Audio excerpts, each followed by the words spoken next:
Alright, terrain textures. So to start with, go up to texture. And this is your texture terrain, or your terrain texture layers. By default, you'll probably just have one, and it'll be a checkerboard. You can change that by clicking on it. That'll bring up your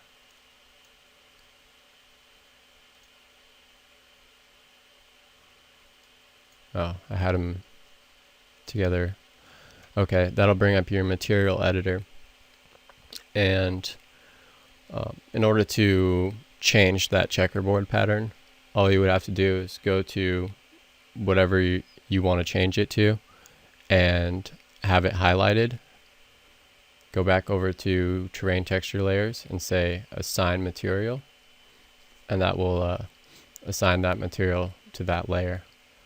Now, when you want to paint on additional layers, you just go to add layer, and that will create a new layer down at the bottom. And go ahead and click on that. It'll bring up the material editor, and you can choose which texture you would like to have on that layer. I'm just going to say some stock CryEngine thing. Let's get some grass going on. So I'll have grass highlighted.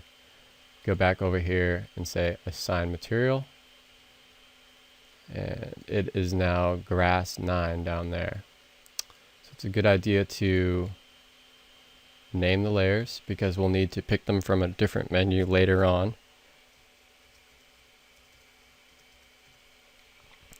Call this grass test.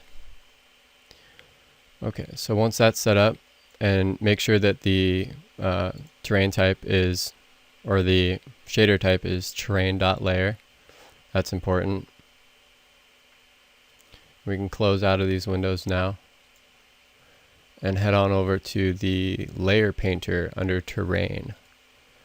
So under layer painter, you'll see that we have all of our terrain layers down here, and we simply click on them to choose them, and you have your brush here. You can play with the radius settings. And the most important thing to notice about this panel is the hardness slider. If it's set to 1, it's going to be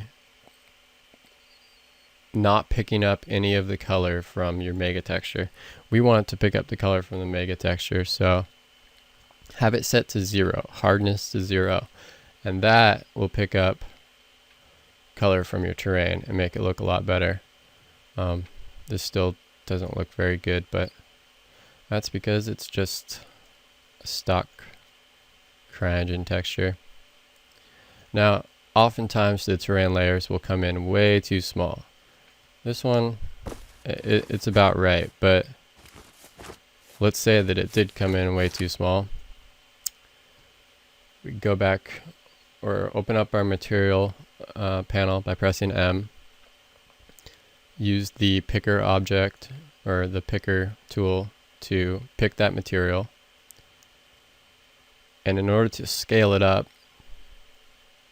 scale the tile in, we just go to the appropriate map.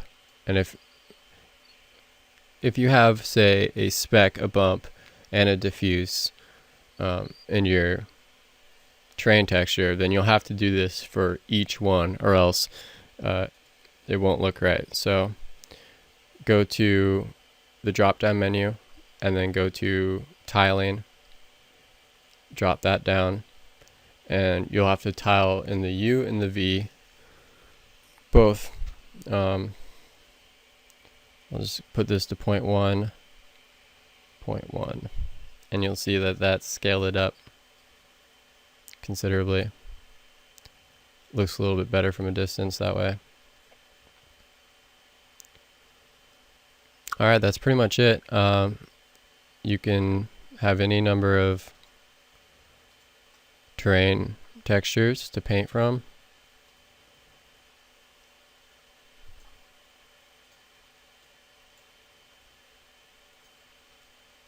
And unfortunately there isn't really a option for blending them very well, but you can use decals to get that blended detail.